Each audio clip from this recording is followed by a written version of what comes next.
Things in Kenya have definitely changed, and I don't think it is too early to start talking about the fate which is loading of politicians.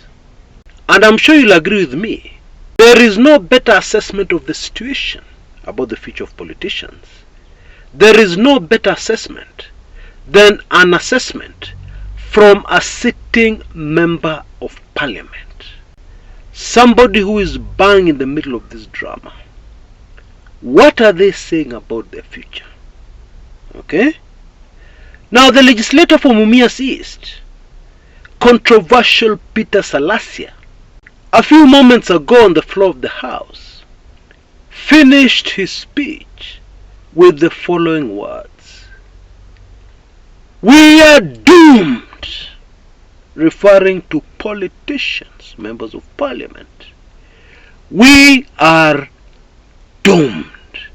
And he repeated that several times.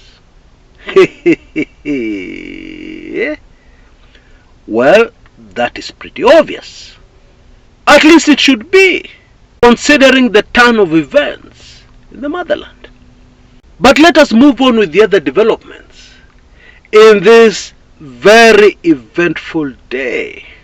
Yeah, actually the tempo is picking up from Tuesday, when Gen Zs shocked Kenyans and the world.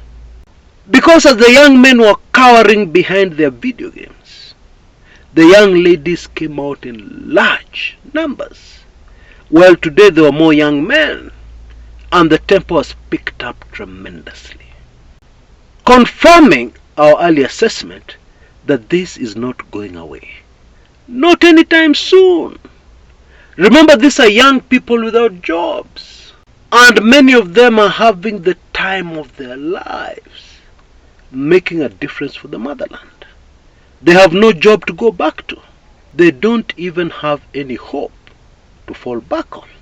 Yeah, because these days they're so used to hearing, tumepanga, tumetenga, kuanzia next week, kuanzia next month, we have jobs for youths outside the country, especially in countries like Germany. You guys just wait. Tumepanga.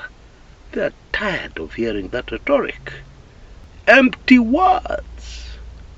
And so, folks, this pressure from Gen Zs on the streets of the country called Kenya is definitely not going away anytime soon.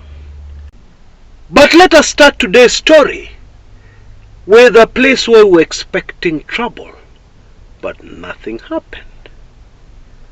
Demonstrations and protests were due in Kisumu today, and the meeting place was Kondele.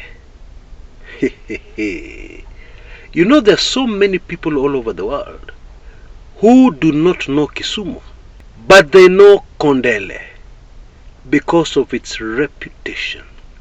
Whenever there's trouble in Kenya, Kondele usually burns. Kondele is usually a disaster. And I guess spiritually, this has a lot to do with where it all began. On October 25th, 1969, the Kisumu massacre. Most of it unfolded in that place called Kondele, surrounded by slums. But it was a different story in Eldoret, the hometown of William Ruto, where protesters brought down the wheelbarrow branded with UDA that is normally very visible, bang in the middle of Eldoret. But that's not all. The wild cheers and happiness that accompanied the felling of the UDA wheelbarrow, in my opinion, was symbolic, spiritually, and very deep. Those cheers, you need to hear them. to believe. Too much happiness. And this is not Kisumu. This is LD. Eldoret. But all the drama was in Nairobi, where police sealed off all roads leading anywhere near Parliament. And as the protest started, we saw something we have not seen in Kenya for a very long time. The police restraining themselves, even joking with protesters, greeting each other, giving each other high fives. It definitely looked like a day that would end well. But alas, something went wrong. You see, the protesters were very determined to break through to Parliament, despite the very tight cordon by the police. And I believe this is what changed everything very quickly, because the police now had to use tear gas to avoid being overpowered by the large crowds. And that's when the trouble started. As I was coming in to make this recording, I had received news about a foreign journalist who was injured, and the nature of his injury suggested that the police may have used live bullets. Oh boy. Anyway, let us now analyze the politics. Azimio had been approached by Ruto handlers to support Finance Bill 2024 shortly after the announcement from State House that a lot of the controversial proposals had been ditched. Now, in my opinion, already that should be a sign that all is not well in paradise. All is not well in government concerning passing this controversial Finance Bill 2024.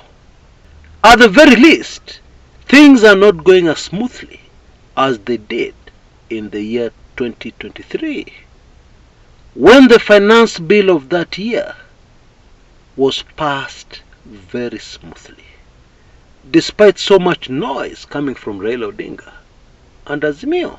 It still passed very smoothly.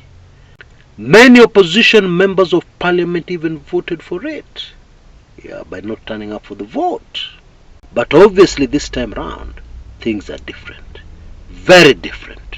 What needs to be very clear, crystal clear, is the fact that even if Finance Bill 2024 passes, the government's problems will get worse, not better. Because after you pass a bill, there is something called the implementation stage. Hapo ndo itaumana kuumana. And the main reason is that this time round, Kenyans are united against that finance bill and its proposals. You know, the difference in the protests today compared to those of Tuesday is that older Kenyans, not only Gen Zs, joined in the protests. Now that is significant and very, very bad news for Ruto's regime. Be very afraid of people united against you, including people from your own hometown. Be very afraid. But you know, power usually corrupts, and absolute power corrupts absolutely. And it has happened again and again in history, where when people get into power, they start to be blind. There's so many things they don't see. There's so much reality that becomes very difficult for them to grasp.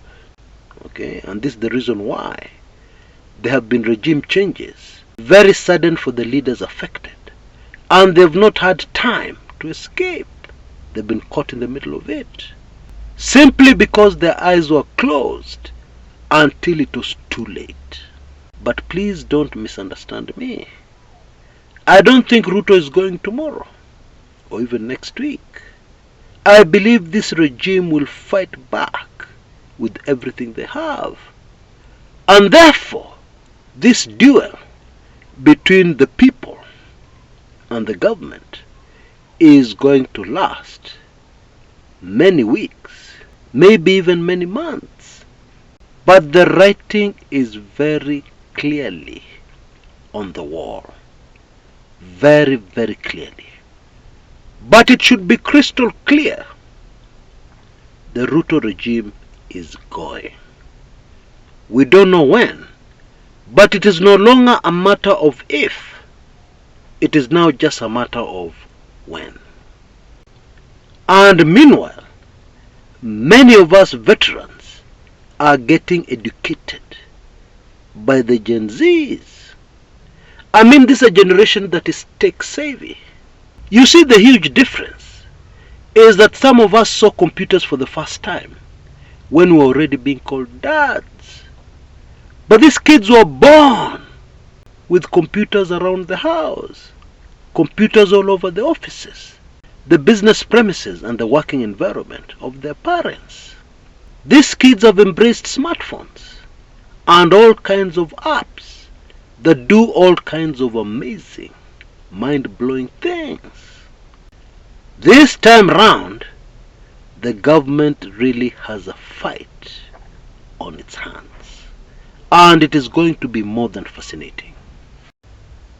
Now, very quickly before I go, in my previous video, I spoke about Jowie's dad, actually his late dad, who has always held on firmly to the belief that his son is completely innocent. Well, I have a very sensitive, actually two very sensitive special reports that reveal who the real killers and the real killer of the late Monica Kimani is highly likely to be. You don't want to miss this crazy information. You know, very early on, shortly after this murder of Monica Kimani that shocked Kenyans, I released some very sensitive information to a limited audience then. I believe this was in 2018, and I was going through that information last night, and I was shocked at the accuracy of that information and how things panned out, because this was before anybody had been charged for the crime. At that time we only had suspects. Nobody had been taken to court yet. And that information tells you very clearly who the real murderer was, and solidifies the theory that Jowie was simply framed, a fall guy. And this information names names, both the powers behind it and the person who executed it. Now, for the super curious and the people who want to know, about only 20 people tops are making available to them these highly sensitive special reports. Actually, there are two of them for only $15 or Kenya shillings 1,999. And therefore, if you're interested in knowing the sad thing that happened to Jowie, because it could happen to anybody, you can use the information you see on your screens right now to get your hands on this crazy information. Until next time, this is Chris Kumekucha.